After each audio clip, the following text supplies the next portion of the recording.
जाड़े के मौसम में आप मोजा पहनते हैं, मोजे पर आप मसा करते हैं।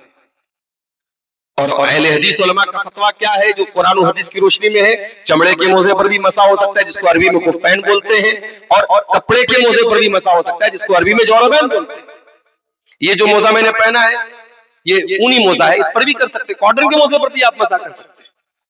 अगर आप अपने घर में मुकीम हैं 24 घंटे तक आप आज जोहर की नमाज पढ़िए और वजू करके मोजा पहन लीजिए। कल अगले दिन जोहर तक आप उस मोजे को पहने पहने अगर मोजा नहीं उतारते, आप हर नमाज के टाइम पैर मत धोइए, मसा कर लीजिए, जायज है, कोई हर्ज की बात नहीं है। सफर में इसको और फैला दिया गया, 3 दिन की आपको छूट दी गई। लेकिन आपने कभी गौर किया, हम मोजा जब पहनते हैं, जब जमीन पे चलते हैं, मोजे का नीचे का हिस्सा गंदा हो जाता है। सारा जो धूल है, सारी जो डस्ट है वो नीचे लग रही है, और मसा हम कहां कर रहे हैं, ऊपर कर रहे हैं, मोजे के ऊपर कर रहे हैं। हजरत अली रज़ी अल्लाह तआला अन्हु ने इसी को दलील बना करके कहा था, लौ कानत दीनु बिर्राई, अगर दीन की बुनियाद राय पर होती, अगर दीन की बुनियाद अकल पर होती, मंतिक पर होती, लॉजिक पर होती, अगर दीन की बुनियाद तर्क पर होती, दीन तुम्हारे लॉजिक से चलता, तर्क से चलता, तो मोजे पर ऊपर के हिस्से पर मसा करने का हुक्म दिया जाता, क्योंकि गंदा तो मोजे पर नीचे के हिस्से पर मसा का हुक्म दिया जाता, क्योंकि गंदा तो नीचे का हिस्सा होता है। लेकिन शरीयत में मोजे के ऊपर का हिस्सा मसा करना है। तो एक जवाब तो अल्लाह ने ये दिया कि सूद हराम है और बिजनेस हलाल है, और दूसरा जवाब बड़ा प्यारा दिया, और ये जवाब हर वो मोबाइल वाला सुन ले जो इंटरेस्ट पर मोबाइल बेच रहा है, हर वो इंसान सुन ले जो छोटी मोटी जरूरतों के लिए आज बैंक से लोन उठा रहा है। यमहकुल्लाहु रिबा व युर्बी सदकात, अल्लाह ताला सूद को मिटाता है और अल्लाह ताला सदका और खैरात के में बरकत देता है, बढ़ाता है। ओ दुनिया के कैलकुलेशन करने वालों, ओ दुनिया में मैथमेटिक्स और हिसाब रखने वालों, तुम्हारा हिसाब तो कुछ और कहता है। तुम्हारा हिसाब तो ये कहता है कि हमने 1 लाख रुपए पर 2000, 2500, 4000 इंटरेस्ट कमाया, हमारा तो फायदा हो गया, हमारा तो पैसा बढ़ गया। हमने बैंक में 1 लाख रुपया रखा, 2024 में 2025 आया, वो 1,06,000 बन गया, 2,26,000 आएगा, वो 1,12,000 बन जाएगा। 6% ब्याज हर साल हमको बैंक दे रहा है। तुम्हारा कैलकुलेटर तो तुम्हारे पैसे को बढ़ा के दिखा रहा है। और ऐ मस्जिद और मदरसे में सदका खैरात करने वालों, तुम दुनिया के कैलकुलेशन से देखो तो तुम जब सदका करते हो, जब मस्जिदों में दान देते हो, जब मदरसों में सदका करते हो, तो तुम्हारा पैसा तो घट जाता है। 1 लाख रुपया था, तुमने 1,000 रुपया सदका कर दिया, 99,000 बचा, 2,000 सदका कर दिया, 98,000 बचा। तुम्हारे कैलकुलेशन के हिसाब से तो पैसा कम हो गया। अल्लाह कह रहा है नहीं, हमारा कैलकुलेशन कुछ और है। यमहकुल्लाहु रिबा व युर्बी सदकात, हम सूद को मिटाते हैं और सदका और खैरात को बढ़ाते हैं। तुमने जो ब्याज के जरिए 1 लाख पे 6,000 का मुनाफा कमाया है, वो लोगों, वो 6,000 कहां से बर्बाद हो जाएगा, किस तरीके से जाय हो जाएगा, तुम्हें एहसास नहीं होगा। वो 6,000 तो ब्याज का जाएगा ही जाएगा, वो तुम्हारे कैपिटल को भी जला देगा, तुम्हारी पूंजी को भी जला देगा, तुम्हारे घर के सुकून को भी जला देगा, तुम्हारे बच्चों की सेहत को जला देगा, तुम्हारे घर की बरकत को जला देगा।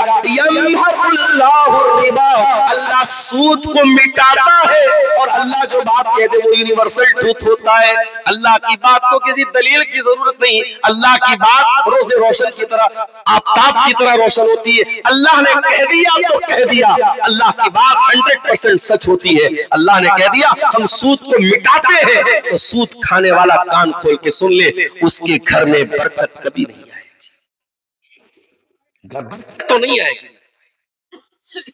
और सदका और खैरात के जरिए जो आपको लग रहा है कि पैसा जा रहा है, जाएगा नहीं, और बरकत होगी और इजाफा आएगा।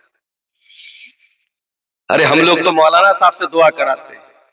आपके सीमांचल में मैं देखता हूं चंदा करने वाले मौलवी अलग होते हैं, वो बेचारे लंबी लंबी दुआएं देते हैं, आप आलिम से दुआ करा के खुश हो जाते हैं, सदका खैरात करने वाले के लिए फरिश्ता दुआ करता है। अल्लाह के नबी ने फरमाया दो फरिश्ते होते हैं, एक दुआ करता है अल्लाहुम्मा आति मुनफिकन खलफा, ऐ अल्लाह तो खर्च करने वाले को और दे, और एक फरिश्ता बद्दुआ करता है अल्लाहुम्मा आति मुमसिकन तलफा, ऐ अल्लाह जो कंजूस है, जो बखील है, जो तेरी राह में नहीं देता है, उसे तू बर्बाद कर दे।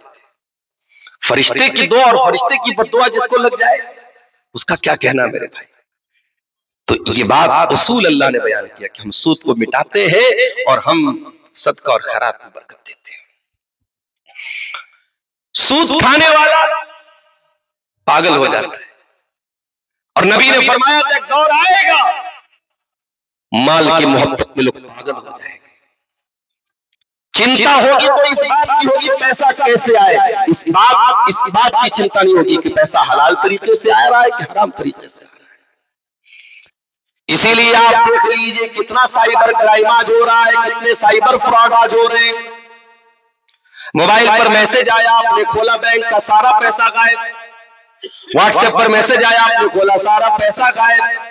फर्जी कंपनी का फोन करके किसी ने फोन किया, अभी हमारे एक जानने वाले के पास फोन आया, हमारे एक रिश्तेदार है उनके पास फोन आया, और फोन करने वाला बाकायदा अपने आप को बहुत बड़ा पुलिस का ऑफिसर बोल रहा है। ये साहब मैं मुंबई से बोल रहा हूँ, पुलिस हेडक्वार्टर से बोल रहा हूँ, आपका फला फला नाम है, आपके खाते में 2 करोड़ रुपया आया है जो आतंकवादी गतिविधियों में इस्तेमाल हो रहा है, और आप नाम आपका उस खाते में है, आपके नाम से वो खाता खोला गया है, आप पकड़े गए। अब बेचारे वो सीधे साधे आदमी डर गए वो। उसके बाद वीडियो कॉल आया, सामने जो आदमी बैठा है, पीछे महाराष्ट्र पुलिस का बोर्ड भी लगा है, पुलिस की वर्दी में भी है, वो तो डर गए एकदम, थर थर कांपने लगे। उसने कहा कि साहब आप ये बात जो मैं बता रहा हूं किसी को आपको बताना, अपनी बीवी को भी नहीं बताना, बच्चों को नहीं बताना, कमरा बंद कर लीजिए और कागज पर लिख के बताइए कि मैं ये बात किसी को नहीं बताऊंगा। वो जो करता गया वो लिखते चले गए। मकसद क्या था, प्लान क्या था, पूरा उनके अकाउंट से पैसा खाली करवाना। हराम खोरी के ये नए नए रास्ते बन रहे हैं। ये साइबर क्राइम, ये साइबर फ्रॉड, ये एटीएम से पैसा चोरी कौन कर रहा है? हमारे और आपके जैसे लोग कर रहे हैं, बहुत सारे मुसलमान कर रहे हैं। झारखंड के बाद इलाकों में मैं गया, कुछ लोगों ने बताया मौलवी साहब यहाँ बहुत सारे नौजवानों का यही काम है, वो साइबर फ्रॉड करते हैं, खूब पैसा कमाते हैं, खूब दौलत उड़ाते हैं, मस्जिद में भी खूब चंदा देते हैं, मदरसे में भी खूब चंदा देते हैं। ऐसे हरामखोरों का चंदा अल्लाह क्या कबूल होगा? दूसरों का माल चोरी करके, दूसरों से चीटिंग करके, दूसरों से फ्रॉड करके तो मस्जिदें बनवा भी लो, मदरसे बनवा भी लो, अल्लाह क्या जर्रा बराबर कबूल होने वाला नहीं है मेरे साथ।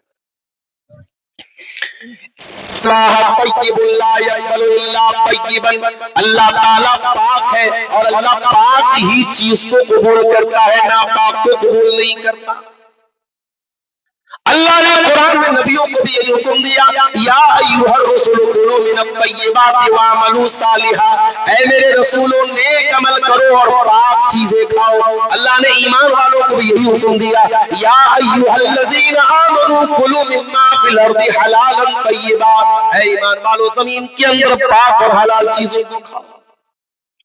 और फिर अल्लाह के प्यारे नबी ने एक बड़ी प्यारी मिसाल देते हुए फरमाया, रजुलुन युतीलु सफरा अशाता अकबरा यमुद्दु यदैहि यक़ूलु या रब्बी या रब्बी। एक आदमी है जो लंबा सफर करके आता है। भाई मुसाफिर की दुआ तो ऐसे भी कबूल होती है। आप बीरपुर के रहने वाले, सुपौल के रहने वाले, आप अररिया चले जाए 30-40 किलोमीटर, आप तो मुसाफिर हो जाएंगे। 50 किलोमीटर की रेंज में चले जाए मुसाफिर हो जाएंगे। लेकिन एक आदमी लंबा सफर करके आ रहा है और इतना लंबा सफर करके बाल मेले हो गए, कपड़े मेले हो गए, और हाथ उठा के दुआ कर रहा है और या रब्बी कह के दुआ कर रहा है। दुआ की कबूलियत के सारे असबाब इकट्ठा हो गए उसके अंदर। लेकिन अल्लाह के नबी फरमाते हैं, व मतामुहु हरामुन व मशरबुहु हरामुन व मलबसुहु हरामुन व गुज़िया बिल हराम। वो इंसान जिसके अंदर दुआ की कबूलियत के इतने ज्यादा असबाब इकट्ठा हो चुके हैं, लंबा सफर करके आया है, बाल भी बिखर चुके हैं, कपड़े भी मैले कुचैले हैं, हाथ उठा के भी दुआ कर रहा है, या रब्बी कह के दुआ कर रहा है। लेकिन ऐ मेरे सहाबा, जब उसका खाना हराम कमाई का, जब उसका पानी हराम कमाई का, जब उसका कपड़ा हराम कमाई का, जब उसकी परवरिश हराम कमाई की, फ़अन्ना युस्तजाबु लिज़ालिक, तो ऐसे हरामखोर की दुआ अल्लाह ताला कैसे कबूल करेगा? हरामखोर की दुआ अल्लाह कबूल नहीं करता है। ये नमाजें मुंह पर मार दी जाएगी, ये सदका खैरात मुंह पर मार दिए जाएंगे, ये हज और उम्रे मुंह पर मार दिए जाएंगे। अपनी कमाइयों की फिक्र करो मेरे प्यारे साथियों। इसीलिए हज़रत साद बिन वक्कास से किसी ने पूछा, ऐसा आप ऐसा कौन सा अमल करते कि आपकी दुआएं जल्दी कबूल हो जाती है? लोग हज़रत साद को मुस्तजाब दावत देते थे, साद कोई दुआ करते थे अल्लाह ताला जरूर कबूल करता था। लोगों ने पूछा, ऐसा कौन सा अमल आप करते कि आपकी दुआएं कबूल हो जाती है? हज़रत साद ने फरमाया, अपनी मतामा तू जब दावतों का, ऐ मेरे भाई तू अपनी कमाई को हलाल कर ले, तू अपने खाना को हलाल कर ले, तेरी दुआ भी अल्लाह ताला कबूल करेगा। कमाई को हलाल करो, दुआ कबूल होगी मेरे साथियों। लेकिन कयामत के पहले वो दौर आएगा, अल्लाह के नबी ने फरमाया लोग परवाह करना भूल जाएंगे। याती अलन्नासी ज़मानुन ला युबालिल मर्'उ बिमा खज़ल माल, लोगों पर एक जमाना वो भी आने वाला है, लोग इस बात की परवाह नहीं करेंगे माल हलाल तरीके से कमा रहा है या हराम तरीके से कमा रहा है। वो पैसा कमाने वाले, वो पैसा कमाने की दौड़ में अंधे हो जाने वाले, कयामत के दिन तो अपनी जगह से हिल न पाएगा जब तक तुझे अपनी आमदनी का हिसाब न देना पड़ जाए। अल्लाह के प्यारे नबी फरमाते, ला तज़ूलु कदमा इब्ने आदम मिन इंद रब्बिही यौमल क़ियामा, कयामत के दिन इंसान अपनी जगह से हिल नहीं पाएगा जब तक 5 सवालों का जवाब न दे दे। वो 5 सवालों का जवाब मुझको भी देना है, हमारे उलमा को भी देना है, हमारी आवाम को भी देना है, पढ़े लिखों को भी देना है, जाहिल को भी देना है, सारे लोगों को देना है। 5 सवालों का जवाब दिए बगैर कोई हिल न पाएगा। नंबर 1, अन उम्रिही फीमा अफना, तूने जिंदगी कहां गुजारी, तूने उम्र कहां गुजारी। अभी गोवा का एक वीडियो बड़ा वायरल, क्लब में नाच हो रहा था, क्लब में नाच हो रहा है, लड़की डांस कर रही है, लोग नाच रहे हैं, शराब पी रहे हैं।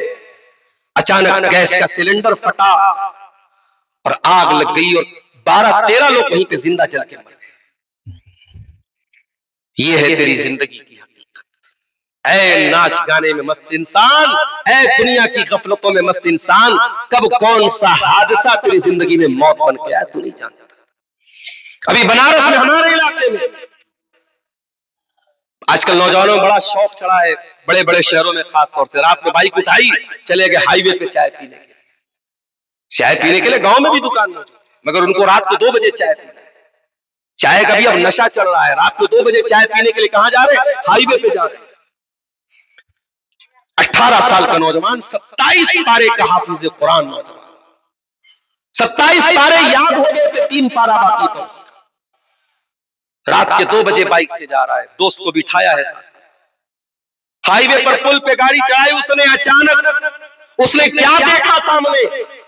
सीसीटीवी कैमरे में नजर आ रहा है सामने से कोई गाड़ी भी नहीं आ रही, कोई सामने से बाइक नहीं, कोई सामने से कार नहीं, इसकी बाइक जा रही है। अचानक से इसने जोर से गाड़ी का ब्रेक मारा है, उछल के गिरा है, डिवाइडर में सर लड़ा है, ऑन द स्पॉट इंतकाल। मां रो रही है, बाप रो रहा है, साथ में जो लड़का बैठा था नौजवान, 2 दिन तक तो वो बेचारा होश में नहीं आ रहा था, दिमाग ही नहीं काम कर रहा था उसका। 2 दिन के बाद जब उस थोड़ा होश में आया, उसने कहा कि मुझे इतना याद है कि जब वो हादसा हुआ था, मेरे दोस्त ने ये कहा था, सामने मैंने 3 काले कुत्तों को देखा है। हो सकता है अल्लाह आलम काले कुत्ते की शक्ल में भी शैतान आता है। उसने 3 काले कुत्तों को देखा और उसके बाद उसने जोर से ब्रेक मारी और ये हादसा हुआ। आप नहीं जानते कौन सा हादसा आपकी जिंदगी में जिंदगी के तार को तोड़ देने की खबर लेके आ जाए। हम लोग तो सफर में निकलते, अल्लाह का शुक्र है दुआएं पढ़ के बैठते हैं कार में, सीट बेल्ट में आगे बैठता हूँ, ड्राइवर के बगल में बैठता हूँ, मालूम है कोहरे का टाइम है, गाड़ी 100-120 की स्पीड में चल रही है, इधर से जलसे वालों का फोन आता रहता है, शेख मुहिबुल्लाह साहब फोन कर रहे हैं, जहां भी प्रोग्राम रहता है लोग फोन करते रहते, शेख कब आएंगे, मानुस भाग रहा है, लोग भाग रहा है। अरे भाई भागने दो भाई, हम उड़ा के तो नहीं आएंगे। क्लास करके मैं निकलता हूँ, पटना पहुंचता हूँ, पटना से गाड़ी से आता हूँ, ड्राइवर मेरा नॉन स्टॉप गाड़ी चला, उसके बाद भी आपके इलाके में ये होता है कि शेख आप आ जाइए, जल्दी से आ जाइए। कैसे उड़ा के आ जाए भाई, हादसे इंतजार नहीं करते मेरे साथियों। उम्र कहां गुजारी आपने हिसाब देना पड़ेगा। दूसरा सवाल किया जाएगा, वान शबाबिही फीमा बला, ऐ मेरे बंदे तेरी जिंदगी का जो जवानी का टाइम था, जो गोल्डन पीरियड था, जो ताकत का दौर था, जिस दौर में तू अल्लाह को राजी कर सकता था, जिस दौर में तेरे बाजुओं में ताकत थी, तेरी हड्डियों में दम था, बुढ़ापे में हज करता है बेचारा। कभी जाके देखो मक्का मदीना में, कभी जाके देखो तवाफ करने वाले बूढ़े रोते रहते हैं, काश मैंने जवानी में उम्रा कर लिया होता। कभी सफा और मरवा के दरमियान दौड़ लगाने वालों में कोई 80 साल का बूढ़ा है, कोई 70 साल की बुढ़िया है, थक करके जब वो बैठ जाती है अफसोस करती है, काश मैंने जवानी में उम्रा कर लिया होता, मैंने जवानी में हज कर लिया होता। मेरे प्यारे नौजवान साथियों, इबादत करने की सही उम्र जवानी है, अल्लाह को राजी करने की सही उम्र जवानी है। इसीलिए अल्लाह के नबी फरमाते हैं, कयामत के दिन जब अल्लाह के अर्श के सिवा कोई साया न होगा, जब सूरज की गर्मी से लोग बेहाल होंगे, अल्लाह ताला अपने कुछ खुशनसीब बंदों को अपने अर्श का साया देगा। उन खुशनसीब बंदों में वशाफुन नशा फी इबादतिल्लाह, वो नौजवान भी होगा जिसकी जवानी अल्लाह की इबादत में गुजरी हो। जवानी में इबादत करो, बुढ़ापे का इंतजार करते हो। हर गांव में 3-3, 4-4 मस्जिदें मौजूद हैं, मगर आज इन मस्जिदों को आबाद करने वाला नौजवान नहीं है, बूढ़े हैं। बूढ़ा बेचारा लाठी लेके फजर की नमाज में मस्जिद में रह जाए तो शायद फजर की नमाज में बहुत सारी मस्जिदों के ताले भी न खुलेंगे। 70 साल का बूढ़ा सर्दी के मौसम में सुबह उठ करके ठंडे पानी से वजू बना रहा है, और 20 साल का नौजवान बिस्तर पे आराम से इंस्टाग्राम पे लड़की से चैटिंग करके रात को सो रहा है। ओ नौजवान, तेरी जवानी कहां गुजरे, तुझको हिसाब देना पड़ेगा। तौबा करो तो जवानी में करो मेरे साथ, सुधरना है तो जवानी में सुधरो, बुढ़ापे में तो भेड़िया भी सुधर जाता है। दर जवानी तौबा करबन शेवरे पैगंबरी, जवानी में तौबा करना, जवानी में अल्लाह के दीन पर चलना, ये पैगंबरों का तरीका है, नबियों का तरीका है। वक्त पीरी गुर्गे जालिम शबद परहेजगार, अरे बुढ़ापे में तो जालिम भेड़िया भी शरीफ बन जाता है। जवानी का सवाल किया जाएगा। दूसरा सवाल, तेरी जवानी कहां गुजरी है। तीसरा सवाल, वान मालिही मिन ऐन कसबहु, और ऐ मेरे बंदे तूने माल कहां से कमाया, तेरी आमदनी क्या थी, तूने रिश्वत से कमाया, तूने सूद से कमाया, तूने डकैती करके कमाया, तूने चोरी करके कमाया, तूने दूसरों की जमीन हड़प करके कमाया। वान मालिही मिन ऐन कसबहु, तूने माल कहां से कमाया। और चौथा सवाल, वफीमा अनफकहु, और तूने अपने माल को कहां खर्च किया। तुझे आमदनी का भी हिसाब देना है, तुझे खर्च का भी हिसाब देना है। और पांचवा सवाल, वमाज़ा अमिला फीमा अलिमा, तूने जो इल्म हासिल किया उस इल्म के ऊपर तूने अमल कितना किया। इन 5 सवालों के जवाब के लिए तैयार रहना मेरे प्यारे साथी। सूद और ब्याज के जरिए अपनी जेबें भरने वाले, इंटरेस्ट के जरिए पैसा कमाने वाले, दूसरों की जमीन को हड़पने वाले, बहन बेटियों का हक मारने वाले, हराम तरीके से पैसा कमाने वाले, इस सवाल के जवाब के लिए तैयार रहना। इस सवाल का जवाब दिए बगैर तो कयामत के दिन हिल भी नहीं सकता है। ये सूद की रकम आपके घर में आएगी, आपके बच्चों के पेट में जाएगी, आपके बच्चों को जहन्नम की आग में लेके जाएगी। ओ लोगों, तुम तो अपने बच्चों से बहुत प्यार करते हो। अभी हमारे एक रिश्तेदार का फोन आया, उनका बच्चा हैदराबाद में पढ़ता है। हैदराबाद एक मदरसे में हॉस्टल में बच्चा रहता है। हॉस्टल से 5-6 किलोमीटर दूर उस बच्चे को एक जगह जाना। बच्चे को उन्होंने टैक्सी से बुलवा लिया। जिनको जिम्मेदारी बच्चे को लेने की दी थी, उन्होंने टैक्सी से बच्चे को बुलवा लिया। माँ बाप का दिल धक से रह गया। अजनबी शहर है, अपना कोई जानने वाला नहीं है। अगर टैक्सी वाला बच्चे को कहीं और लेके भाग जाए, जमाना बड़ा नाजुक है, उसकी जिम्मेदारी कौन लेगा? बच्चा उनका हालांकि 8-10 साल का बच्चा है, समझदार हो चुका है, कुरान हिफ्ज कर रहा है वो बच्चा, लेकिन उतने बड़े बच्चे के बारे में भी माँ बाप चिंता करते हैं। ओ लोगों, तुम्हें अपने बच्चों की इतनी चिंता, इतनी फिक्र है, गौर करो, क्या तुम ये पसंद करोगे तुम्हारे बच्चे जहन्नम की आग में जला दिए जाएं? एक बहुत बड़ा साइंटिस्ट गुजरा है, थाईलैंड का प्रोफेसर, थाईलैंड की चियांग माऊ यूनिवर्सिटी का प्रोफेसर। उसने रिसर्च की, उसकी जो रिसर्च का टॉपिक था वो ये था कि इंसान के शरीर का कौन सा अंग है जो सबसे पहले पेन को रिसीव करता है, दर्द को सबसे पहले कौन सा, बदन का कौन सा हिस्सा सबसे पहले महसूस करता है। वो रिसर्च कर रहा था, किसी ने कुरान ला के दे दिया। उसने कुरान खोला, इत्तेफाक से सूरह निसा की आयत उसके सामने से गुजरी। अल्लाह ने फरमाया, जब जहन्नमी जहन्नम में जाएंगे, कुल्लमा नज़िजत जुलूदुहुम बदलनाहुम जुलूदन गैरहा। जब जहन्नमी जहन्नम में जाएंगे और जहन्नम की आग में वो जल जाएंगे, हम उनके शरीर पर एक नई चमड़ी चढ़ा देंगे, एक नई खाल चढ़ा देंगे, एक नई स्किन चढ़ा देंगे, ताकि उनको लियज़ूक़ुल अज़ाब, ताकि जलने का दर्द उनको बार बार महसूस हो, वो जलने का पेन महसूस कर सके, वो जलने की तकलीफ को महसूस कर सके। प्रोफेसर साहब का दिमाग खटका।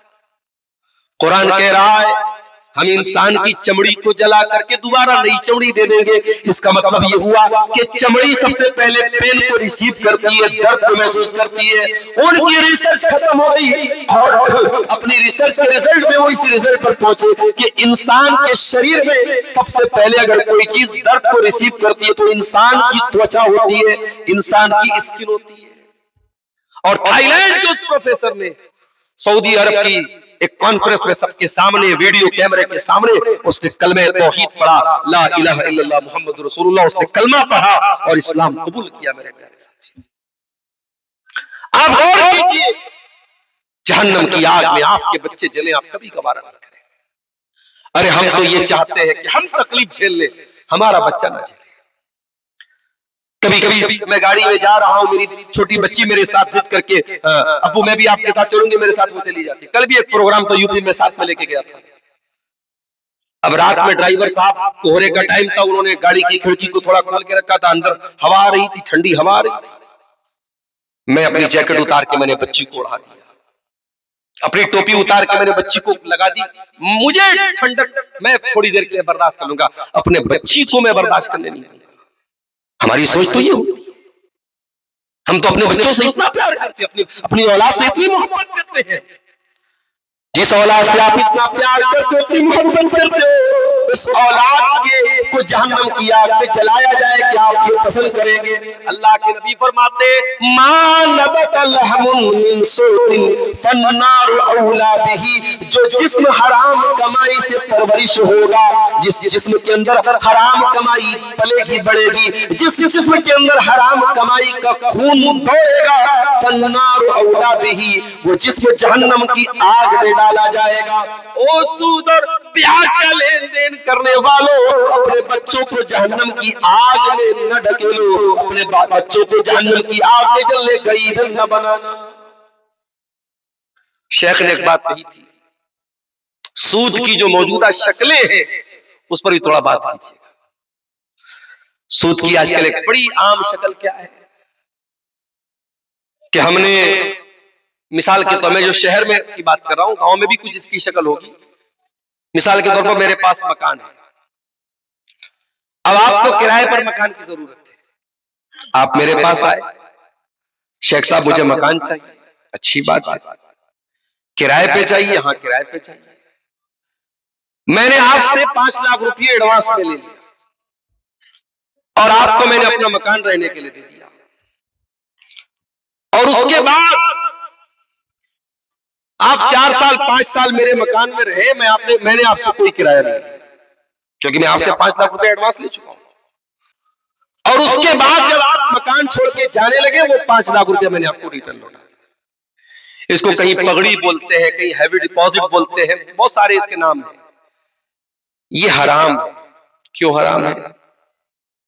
क्योंकि शरीयत ये कहती है कि आपने मुझको जो 5 लाख रुपए दिए वो कर्ज दिए थे, और कर्ज के ऊपर किसी भी तरीके का प्रॉफिट कमाना इस्लाम की नजर में सूद है।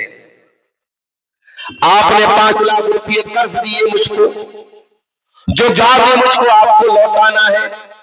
उन 5 लाख रुपयों पर 1 रुपया भी आप मुनाफा ले रहे तो वो भी हराम है।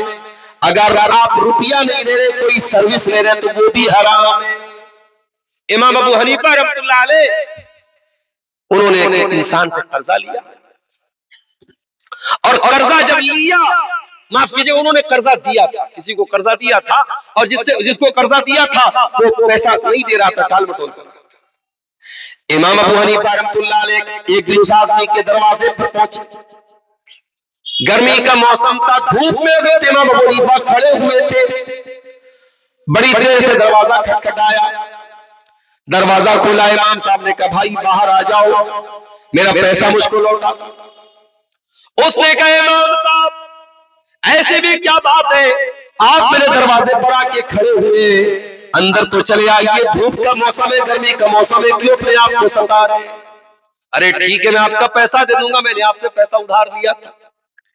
इमाम साहब ने कहा, माफ करना मेरे भाई, मैं तुम्हारे घर के अंदर नहीं आ सकता। उसने कहा, इमाम साहब पैसे का लेन देन अपनी जगह है, आप मेरे बहुत मोहतरम है, मैं आपकी बहुत इज्जत करता हूँ, बहुत सम्मान करता हूँ, आप मेरे दरवाजे पर आए, आप अंदर तो चले आइए, मैं पैसा आपका दे दूंगा। इमाम साहब ने कहा, नहीं, जब तक मैं तुमसे अपना पैसा उधार वाला नहीं वापस ले लेता, मैं तुम्हारे दरवाजे की चौखट के अंदर नहीं जाऊंगा। वो आदमी बाहर आया, उसने इमाम साहब को पैसा दे दिया। इमाम साहब ने पैसा ले लिया, फिर उसके साथ अंदर गए। उसने कहा, इमाम साहब आप क्यों बार बार इस बात पे जोर दे रहे थे, आप अंदर क्यों नहीं आ रहे थे? इमाम अबू हनीफा ने फरमाया, क्योंकि मैंने तुमको कर्जा दिया था, और इस्लाम की नजर में कर्जा देने के बाद कर्जा लेने वाला कर्जा लेने वाले से किसी तरीके का कोई प्रॉफिट नहीं ले सकता है। मुझे मुनासिब नहीं लगा कि धूप का मौसम है, गर्मी का मौसम है, उतनी देर अगर मैं तुम्हारे घर की छाया में बैठ गया, मैंने तुम्हारे घर की हवा खा ली, तो वो भी कहीं सूद में ना आ जाए, वो भी कहीं इस कर्जे के प्रॉफिट में ना आ जाए। इसलिए जब वो कर्जे का हिसाब किताब खत्म हो गया, तब मैं तुम्हारे घर के अंदर आया। अल्लाह, ये एहतियात थी हमारे असलाफ की। और हम ये गम है कि साहब सूद और ब्याज सवार आए हमारे। कितनी शक्लें हैं सूद, जो गिरवी सामान हम रखते, गिरवी सामान का भी सुन लीजिए मसला। मुझे आपसे 10,000 रुपये पैसा चाहिए, उधार चाहिए, मैं आपके पास आया, आपने कहा, भाई मैं ऐसे पैसा आपको उधार नहीं दूंगा, आपको गारंटी में कोई चीज देना पड़ेगा। मैंने मोबाइल दे दिया, मोबाइल मैंने आपको गारंटी के तौर पे, जमानत के तौर पे दिया था। ये मोबाइल आपको मैंने गिरवी के तौर पे रखा था आपके पास, और आपसे मैंने 10,000 रुपये उधार ले लिया। अब शरीयत का मसला सुन लो, उस मोबाइल को मैंने आपको दिया तो है, मगर आप उस मोबाइल को इस्तेमाल नहीं कर सकते। अब आपको लग रहा होगा, मौलवी साहब ये कौन सी बात होगी, अरे मोबाइल है तो इस्तेमाल होगा। नहीं, अगर आप मोबाइल इस्तेमाल करेंगे तो ये भी सूद और ब्याज की शक्ल में आएगा। गोया कि आपने जो 10,000 रुपया मुझको दिया है, उस पर प्रॉफिट आप क्या कमा रहे हैं, आप मेरा मोबाइल चला रहे।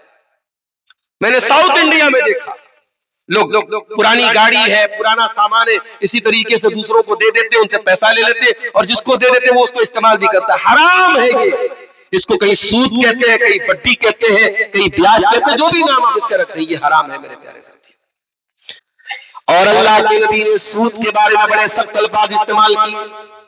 फरमाया लानल्लाहु आकिल रिबा व मुकिलहु व कातिबहु व शाहिदै। सूद खाने वाले पर अल्लाह की लानत, सूद खिलाने वाले पर अल्लाह की लानत, सूद की गवाही देने वाले पर अल्लाह की लानत, सूद लिखने वाले पर भी अल्लाह की लानत। और आपने आगे ये भी फरमाया वहुम सवा, सब बराबर है। इसीलिए जिस बैंक में सूदी कारोबार, और आजकल तो हमारे यहाँ सारे बैंकों में सूदी कारोबार होता है, लिहाजा उलमा का फतवा मौजूद है कि जिस बैंक में सूदी ट्रांजैक्शन हो रहा हो उस बैंक में कोई जॉब नहीं करनी चाहिए, क्योंकि बैंक का पूरा काम सूद और ब्याज पर है। अब आप ये कहेंगे साहब ये तो हमारी तरक्की के रास्ते में रुकावट है, हम कैसे तरक्की करेंगे, हम कैसे आगे बढ़ेंगे, हम तो पीछे रह जाएंगे। तो भैया हम ब्याज खा के आगे नहीं बढ़ेंगे। हमें ऐसी तरक्की नहीं चाहिए जो हराम तरीके से हमारे घरों में आए। हम पिछड़े हैं तो पिछड़े रह जाएंगे, मगर हराम तरीके से हम तरक्की हासिल करें मेरे प्यारे साथी, ये मुनासिब नहीं। तरक्की हासिल करने के जायज रास्ते बहुत हैं। जब सहाबे किराम मक्का से मदीना पहुंचे वो जीरो हो गए थे।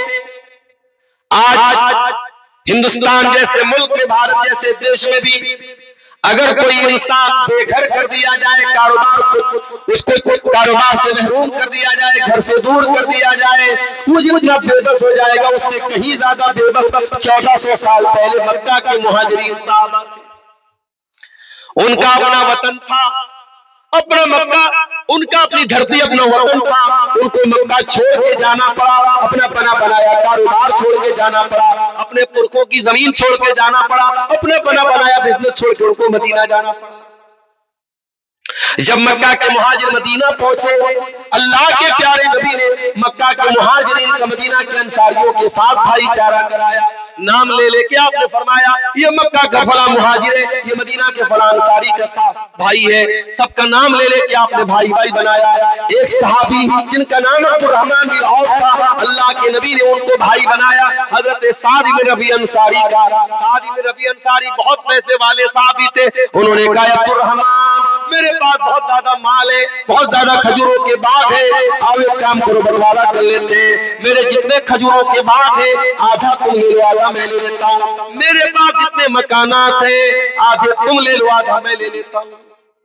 आज तो भाई भाई में बंटवारा होता है तो बेईमानी हो जाती है। किसी के हिस्से में दुकान आई, किसी के हिस्से में मकान आया, किसी के हिस्से में मकान आया, किसी के हिस्से में दुकान आई। मैं घर में सबसे छोटा था, मेरे हिस्से में माँ आई। मुनव्वराना का शेर है। भाई भाई का बंटवारा होता है उसमें बेईमानी हो जाती है। भाई भाई का खून चूस लेता है, भाई भाई की जमीन हड़प लेता है। अरे क्या करोगे ये जमीन हड़प के, क्या करोगे दूसरों के माल पर कब्जा कर? मरोगे एक दिन, और जिस दिन मरोगे जमीन तो बाद में साथ छोड़ेगी, पैसा तो बाद में साथ छोड़ेगा, औलाद तो बाद में साथ छोड़ेगी, सबसे पहले तुम्हारा नाम मिट जाएगा। जब तक अब्दुल गफ्फार साहब जिंदा थे लोगों ने कहा अब्दुल गफ्फार साहब आ रहे, अब्दुल गफ्फार साहब जा रहे। इंतकाल हो गया, रूह निकल गई। अब कोई ये नहीं कहता कि अब्दुल गफ्फार साहब सोए हुए, लोग कहते जनाजा रखा हुआ है, लाश रखी हुई है, मैयत रखी हुई है, चारपाई रखी हुई है। सबसे पहले तेरा नाम मिट गया।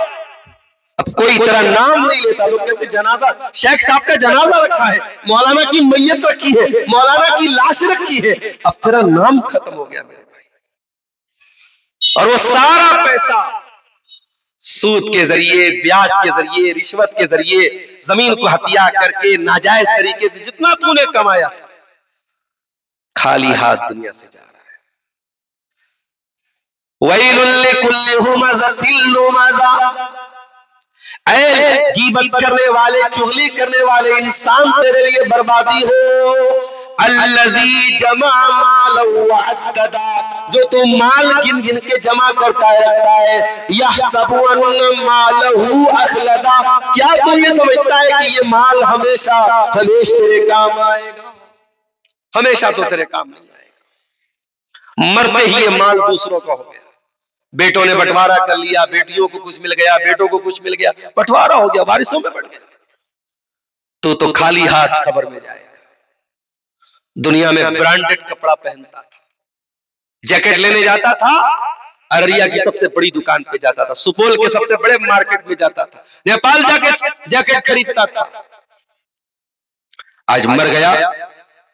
आज एक साहब ने मसला पूछा मुझसे फोन करके, मौलवी साहब वो जो आदमी मर जाता है तो कैंची से उसके कपड़े को जो काट लेते, कपड़े का क्या करें? मैंने कहा खत्म करो भाई, जला दो कपड़े को, क्या मतलब उस कपड़े का? वो कपड़ा किस काम का है? उस कपड़े को कोई तबर्रुक बना के थोड़ी रखना है, जला दो, बहा दो, खत्म कर दो, डिस्ट्रॉय कर दो। उस कपड़े की कोई हैसियत नहीं, मरने वाला मर गया, उसके कपड़े में कोई बरकत नहीं रहती है। अल्लाह अकबर। दुनिया में हम कुर्ता खुद पहनते हैं, पैजामा खुद पहनते हैं, सदरी खुद पहनते हैं। मर गए तो कितने बेबस हो गए। तुझे नहलाने के लिए तेरे बदन से कपड़ा भी नहीं उतर पा रहा है, कैंची से काट के तेरे बदन से कपड़ा उतारा जाता है। इंसान ब्रांडेड करने वाले तेरे बदन पे आज कॉटन की सफेद कफन की चादर तुझे कफनाई जा रही है। दुनिया में अपने पसंदीदा साबुन से नहाने वाले, अपने पसंदीदा शैम्पू से सर धोने वाले, अपने पसंदीदा फेस वॉश से चेहरा धोने वाले, आज तेरे मरने के बाद न कोई साबुन है न शैम्पू है, नॉर्मल पानी से तुझे नहलाया जा रहा है। जाड़े का मौसम आता तो तू कहता था गीजर से मुझको पानी गर्म करके नहलाओ। इधर तेरे बाथरूम में गीजर लगा रहता था तो तू गर्म पानी से नहाता था। तेरी बीवी तेरे लिए चूल्हे पर पानी गर्म करती थी, तब तू जो है नवाब साहब आते थे, बेगम पानी गर्म हो गया, हाँ जी गर्म हो गया, पानी गर्म हो गया तो बाथरूम में जाता था। आज मरने के बाद एक लफ्ज तू बोलने वाला नहीं है कि अरे मैं तो दुनिया में गर्म पानी से नहाया करता था, मुझे ठंडे पानी से क्यों नहला? दुनिया में चलता था, फॉर्च्यूनर से चलता था, थार से चलता था, डिफेंडर से चलता था, 2-2, 2.5 करोड़ की गाड़ियों से चलता था। मर गया है, तेरी गाड़ियों का मालिक कोई और हो गया, तेरी जमीनों का कागज किसी और के नाम पे हो गया, तेरे सोने चांदी के जेवरात किसी और ने ले लिए और तेरी गाड़ी किसी और ने ले ली, और तू 4 लोगों के कंधे पे सवार होकर कब्रिस्तान में जा रहा है। क्या इंसान अपने अंजाम को सोच, अपने आखिरी ठिकाने के बारे में सोच। और जब तुझे कब्रिस्तान लेके जाया गया, जनाजे की नमाज तेरी पढ़ी जा रही है, मैयत रखी हुई है, जनाजा रखा हुआ है, इमाम साहब ने जनाजे की नमाज पढ़ा दी। जनाजे की नमाज के बाद कब्र में तुझको लेके जाया गया, कब्र में उतार दिया गया। तेरे बच्चों ने बड़ी मेहनत की, तुझे कब्र में उतारा, तेरी कब्र को तैयार कराया, तेरी कब्र में मिट्टी डाली और हाथ झाड़ के चलते बने, रिश्तेदार भी चलते बने, बच्चे भी चलते बने। कोई बच्चों ने भी ये पैगाम दे दिया, अब्बा जान हमारे लिए बहुत आपने सूद और ब्याज का पैसा कमा के लाके रख दिया, बहुत आपने हमारे रिश्वत का पैसा कमा के लाके रख दिया, बहुत खराब तरीके से पैसा आपने कमा के लाके रख दिया। अब्बा जान अब हमने आपको कब्र की मिट्टी में डाल के हाथ झाड़ दिया, यहां तक आपकी ताजीम कर दी, अब आगे आपके आमाल जाने। और अल्लाह के नबी फरमाते हैं जब मैयत को दफनाया जाता है तो थोड़ी ही देर के बाद फरिश्ते आते हैं और मैयत की रूह लौटाई जाती है। मरने वाले की रूह लौटाई जाती है, मरने वाले को दोबारा कब्र में जिंदा किया जाता है और उससे फरिश्ते 3 सवाल करते हैं, मन रब्बुका मन नबियुका मा दीनुका, ऐ अल्लाह के बंदे तेरा रब कौन है, तेरा दीन क्या है, तेरे नबी कौन है। ओ वीरपुर वालों, ओ सुपौल वालों, दुनिया के तमाम सिलेबस में, दुनिया के तमाम स्कूल की किताबों में इन 3 सवालों का जवाब आपको नहीं मिलेगा। मैथमेटिक्स की किताबों में नहीं मिलेगा, साइंस की किताबों में नहीं मिलेगा, जियोग्राफी की किताबों में नहीं मिलेगा, हिस्ट्री की किताबों में नहीं मिलेगा। इन 3 सवालों का जवाब अगर मिलेगा तो या तो अल्लाह के कुरान में मिलेगा या जनाब मोहम्मद रसूलुल्लाह के फरमान में मिलेगा। मदरसों को हकीर समझते, मदरसा चलाने वाला मौलवी बेचारा, अभी आज एक मदरसे के जिम्मेदार का फोन आया, रो रहे थे बेचारे, शेख साहब क्या मुसीबत मैंने पाली, रोजाना बच्चों को खिलाने के लिए राशन का इंतजाम करना पड़ रहा है, कभी इनसे मदद मांगो कभी उनसे मदद मांगो। शेख साहब जिंदगी आजिज आ गई, कैसे इन मदरसों को चलाया जाए? आपके इन मदरसों को चलाने के लिए मौलवियों को भीख मांगनी पड़े, रमजान के महीने में अपनी आंखों से देखा है, सेठों के दरवाजों पे जाके ये मदरसों के सफरा बेचारे भिखारियों की तरह लाइन लगाते, तब जाकर के मदरसे में पैसा आता है और तब जाकर के बच्चों का खाना बनता है और मदरसे में बच्चे पढ़ाई करते हैं। और आप इन मदरसों को हकीर समझते हैं। कब्र में जो 3 सवालों का जवाब देना पड़ेगा, वो वही 3 सवालों के जवाब की तैयारी इस मदरसे में कराई जाती है। कोई जाकर बताए मीडिया वालों को जो आए दिन मदरसों की तलाश करते रहते, मदरसे में क्या हो रहा है? मदरसे में कुछ नहीं हो रहा है। मदरसे में इसी कब्र के अंदर की सवालों के जवाब की तैयारी कराई जाती है। मन रब्बों का, मन नबियों का, ना दीनों का, तेरा रब कौन है, तेरे नबी कौन है, तेरा दीन क्या है? और अगर आपने इन 3 सवालों का सही जवाब दे दिया, अगर आपने कह दिया मेरा रब अल्लाह है, मेरा दीन इस्लाम है, मेरे नबी मोहम्मद सल्लल्लाहु अलैहि वसल्लम है, तो अल्लाह के नबी फरमाते हैं, फरिश्ता पूछता है मा युद्री का, तुझे इन 3 सवालों का जवाब कैसे पता चला? बंदा कहता है क़राअतु किताबल्लाहि फ़आमनतु बिही व सद्दक़तु बिही। ऐ अल्लाह के फरिश्तों, ऐ मुनकर नकीर, मैंने कुरान पढ़ा था, मैंने अल्लाह की किताब को पढ़ा था, मैं कुरान पर ईमान लाया था, मैंने कुरान को सच्चा माना था, मैंने कुरान की तस्दीक की थी, मुझे 3 सवालों का जवाब कुरान में मिला था। ओ लोगों, मैं नहीं कहता सारे बच्चों को आलिम बना दो, कम से कम एक बच्चे को तो कुरान का हाफिज और आलिम बनाओ, एक बच्चे को तो मदरसे में डालो, एक बच्चे को तो कब्र के इन 3 सवालों के जवाब की तैयारी करा दो। शायद वही एक बच्चा कल कयामत के दिन तुम्हारी बख्शिश का निजात का जरिया बन जाए। मेरे साथियों, हराम की कमाई कब्र में आपका पीछा नहीं छोड़ेगी। सब नाम खत्म हो जाएगा, सब ठाट पड़ा रह जाएगा जब लाद चलेगा बंजारा। हराम कमाई को अपने हलक में उतारने के पहले इंसान को 1000 बार सोचना चाहिए। मेरे साथी, अल्लाह के प्यारे नबी मस्जिद में तशरीफ फरमाए, आपका 5 साल का नवासा हजरत हसन इब्न अली रज़ी अल्लाह ताला अन्हु बच्चे हैं, खेलने, सदका की खजूरें आई हुई है, ज़कात की खजूरें आई हुई है, मस्जिद में रखी हुई है। एक ज़कात की खजूर हजरत हसन उठाते और मुंह में डाल लेते। अल्लाह के नबी देखते मेरा नवासा ज़कात की खजूर खा रहा है, सदका की खजूर खा रहा है। आप अगर चाहते बच्चे के हाथ से खजूर छीन लेते, मगर आपने ऐसा नहीं किया।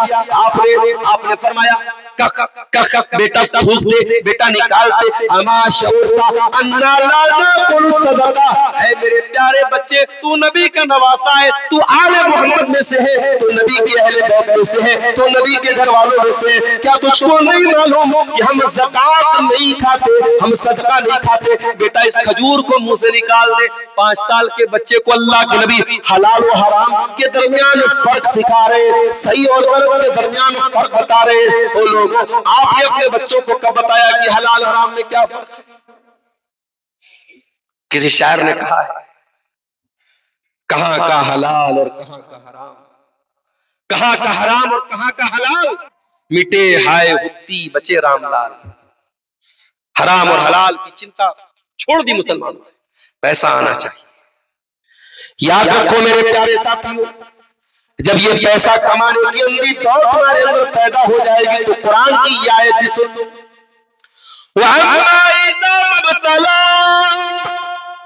जब अल्लाह ताला अपने बंदे को आजमाता है, फक़दर अलैहि रिज़्क़ा, और बंदे की रोजी को तंग कर देता है, फयक़ूलु रब्बी अहानन, तो बंदा कहता है ऐ अल्लाह तूने मुझको रुसवा कर दिया, तूने मुझको ज़लील कर दिया। ऐ अल्लाह मेरे कारोबार की बरकत कहां चली गई, मेरे पैसे की बरकत कहां चली गई? कल्ला बल ला तुक्रिमूनल यतीम, ऐ मेरे बंदे, तू यतीमों की इज्जत नहीं करता था, तू यतीमों के साथ नाइंसाफी करता था। वला तहाज़ुना अला तआमिल मिस्कीन, तू गरीबों को खाना नहीं खिलाता था। वताकुलून तुरासा लम्मा, तू दूसरों की वरासत को खा जाता था। वतुहिब्बूनल माल हुब्बन जम्मा, और तू माल से बहुत ज्यादा मोहब्बत करता था।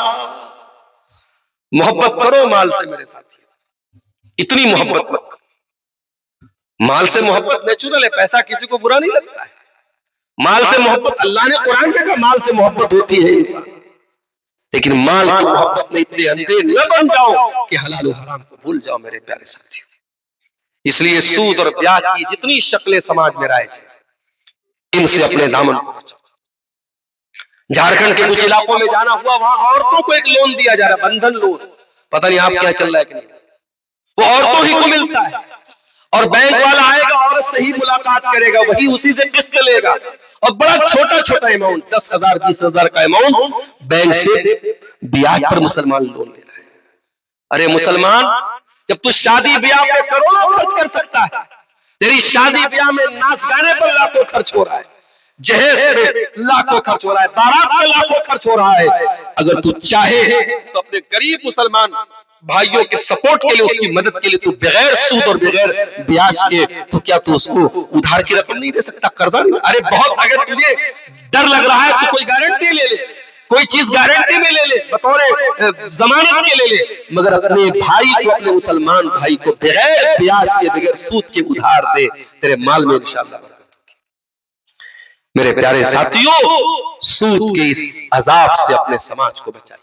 एक सवाल बहुत आमतौर से किया जाता है कि बैंक में हम जो पैसा रखते हैं सेविंग अकाउंट में, उस पे हमको इंटरेस्ट मिलता है, और हर साल किसी बैंक की तरफ से 4%, किसी की तरफ से 5% इंटरेस्ट मिलता है। उस पैसे का हम क्या करें, ये एक सवाल आता है। कुछ उलमा ने तो ये कहा कि उस पैसे को हमें छूने की जरूरत नहीं है, वो पैसा हमारा नहीं है।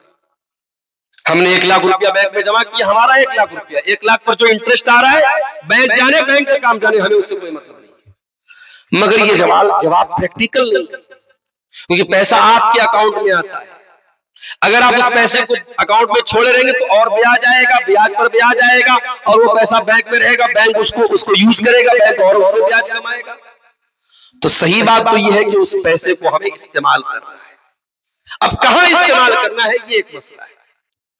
कुछ उलमा ने ये कहा उसको पब्लिक वेलफेयर के काम में लगा देना चाहिए, लोगों के आम इस्तेमाल में, जैसे रास्ता बन रहा है, गली बन रही है, रोड बन रहा है, वहां पे वो पैसा लगा दिया जाए। कहीं लेटरिन बन रहा है, शौचालय बन रहा है, वहां लगा दिया जाए। मगर ये बात भी महल नजर है, ये बात भी सही नहीं मालूम होती, क्योंकि सड़क, शौचालय, रास्ता, गली, ये सब हमारे यूज की चीजें हैं। जब हम सूद और ब्याज को हराम मान रहे हैं, समझ रहे हैं, उस पैसे से बने हुए रास्ते पर हम क्यों चलेंगे, फिर वो मसला आ जाएगा। उस पैसे का क्या किया जाए? तो अक्सर उलमा ने, जो सलफी उलमा है, अहले हदीस उलमा है, उनका ये फतवा है कि उस पैसे को किसी भी जरूरतमंद को दे दिया जाए। कोई भी गरीब आदमी है, जरूरतमंद आदमी है, और उसके पास अपनी जरूरत पूरी करने का कोई जरिया नहीं है, उसको हम सूद की रकम दे सकते हैं, चाहे वो मुसलमान हो, चाहे वो गैर मुस्लिम। अब यहां पर फिर एक सवाल पैदा होता है कि जब वो पैसा हमारे लिए हराम था, तो अपने मुसलमान भाई को कैसे दे सकते? तो इसका जवाब यह है कि शरीयत में कभी कभी किसी चीज की मिल्कियत चेंज होने से हुक्म चेंज हो जाता है। पैसा हमें बैंक में अकाउंट में मिला, इंटरेस्ट के तौर पर मिला, ब्याज के तौर पर मिला, हमारे लिए वो पैसा हराम था और हराम ही रहेगा। लेकिन वो पैसा अगर हमने किसी गरीब आदमी को दे दिया, इसलिए दे दिया कि वो पैसा इस्तेमाल में आ जाए, वो पैसा अगर बैंक में रहेगा तो बैंक उसको यूज करेगा।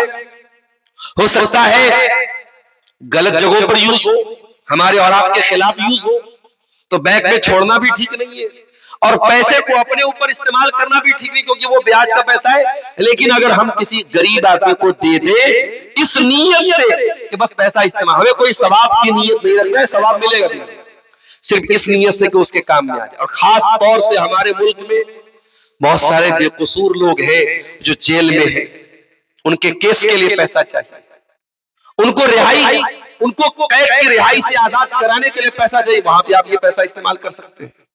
कोई जरूरतमंद आदमी है, गरीब आदमी है, दवा इलाज के लिए परेशान है, डॉक्टरों ने लूट मार मचा के रखी है, वहां एक बड़ा अमाउंट उसको चाहिए, वो गरीब आदमी, आप उसको वहां पे वो पैसा दे सकते हैं।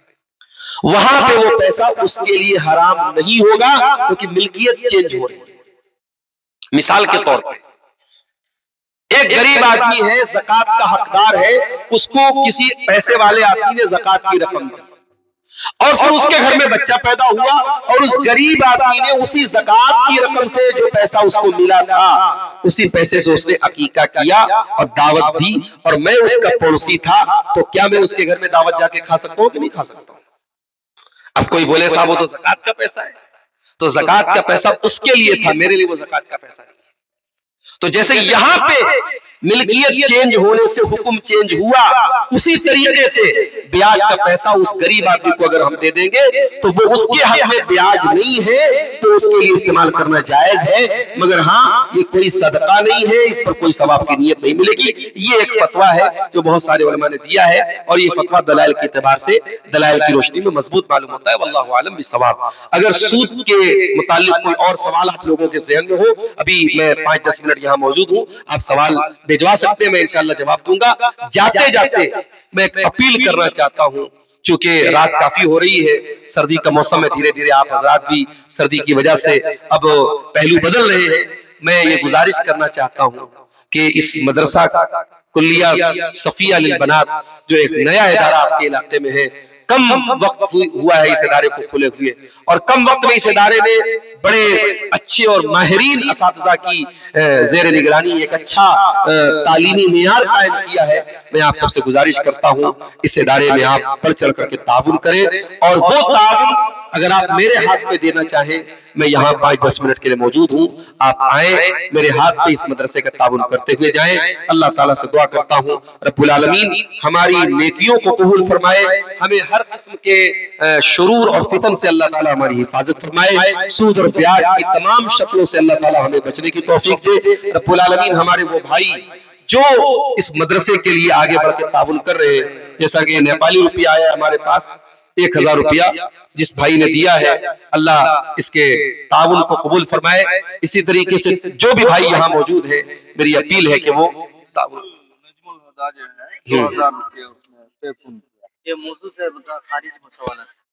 छोड़ दीजिए। नजमुल हुदा भाई ने ये 1000-2000 रुपये भेजा है, माशाअल्लाह। अब्दुल अलीम ने 1000।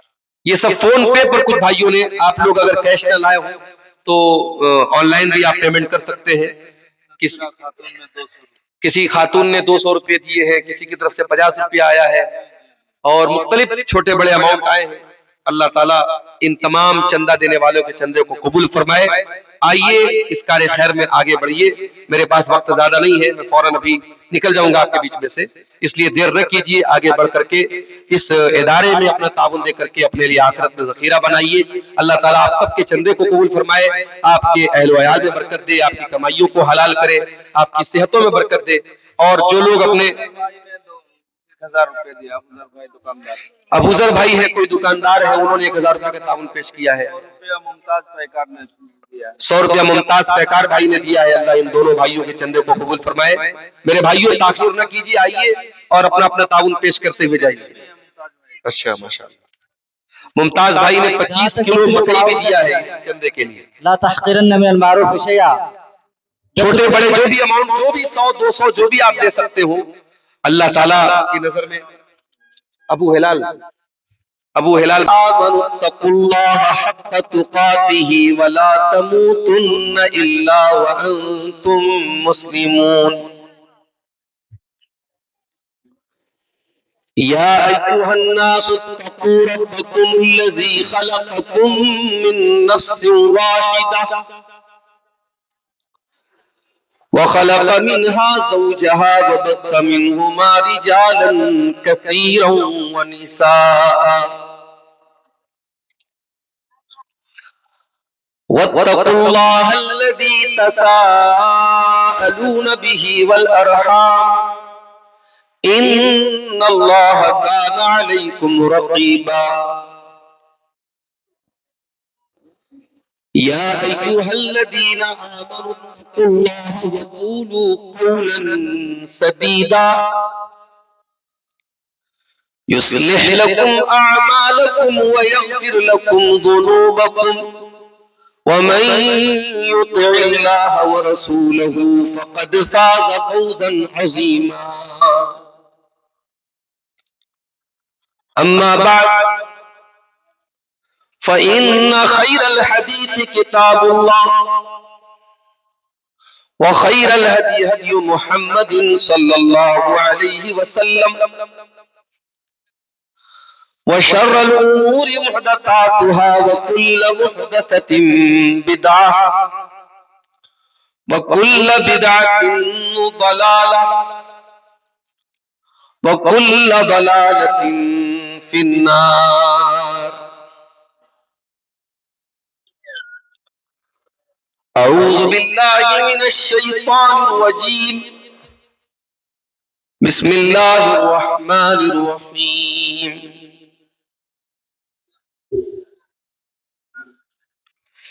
अल्लज़ीना यअकुलूनर रिबा ला यक़ूमूना इल्ला कमा यक़ूमुल्लज़ी यतख़ब्बतुहुश शैतानु मिनल मस।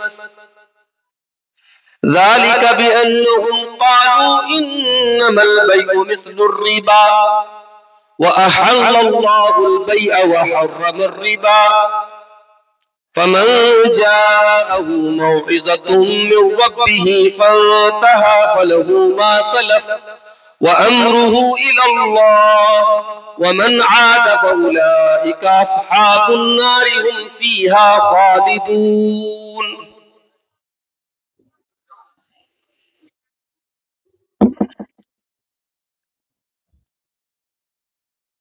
मोबाइल के फितने में सब मुब्तला है। मोबाइल के फितने में सब मुब्तला है। जो पहले नहीं थे वो अब मुब्तला है। मुबल्लिग मुदर्रिस मुजाहिद मुक़र्रिर अजब शय की लत में अजब मुब्तला है। मुसव्विर मुसन्निफ ज़मींदार दहक़ां मिरासी वाली न सब मुब्तला है।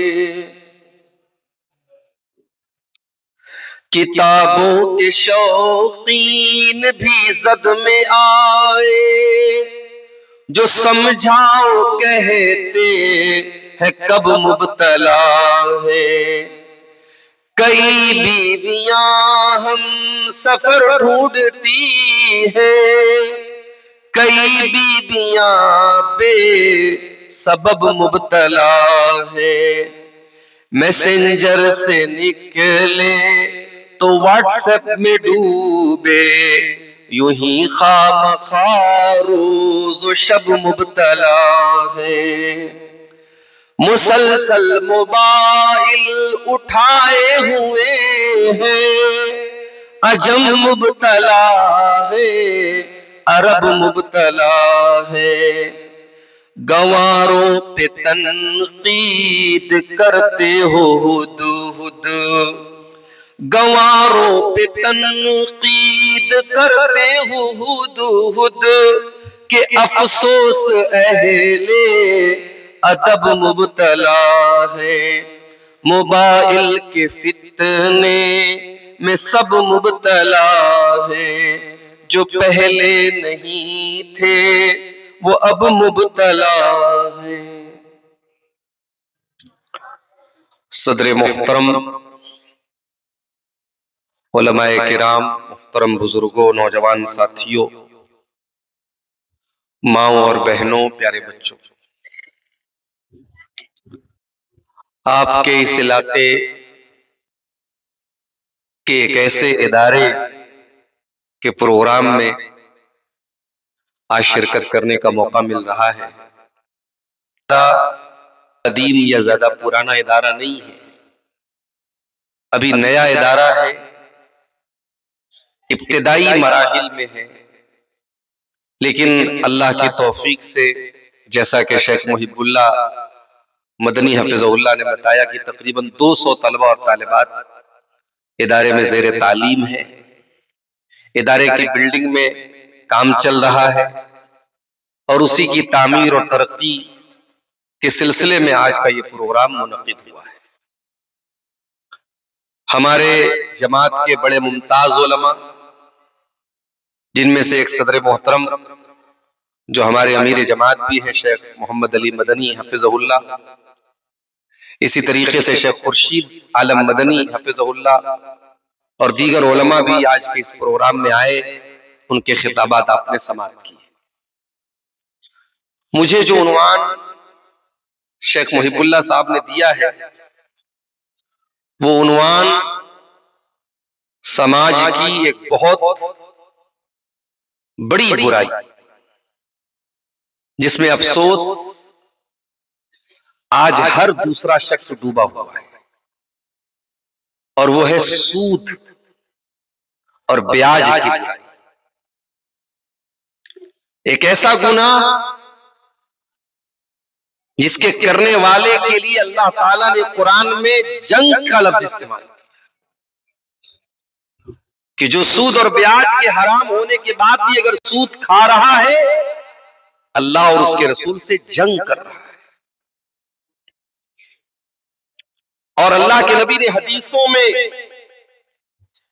इस गुनाह को इतना खतरनाक गुनाह करार दिया कि फरमाया कि सूद के 70 से ज्यादा दर्जात थे,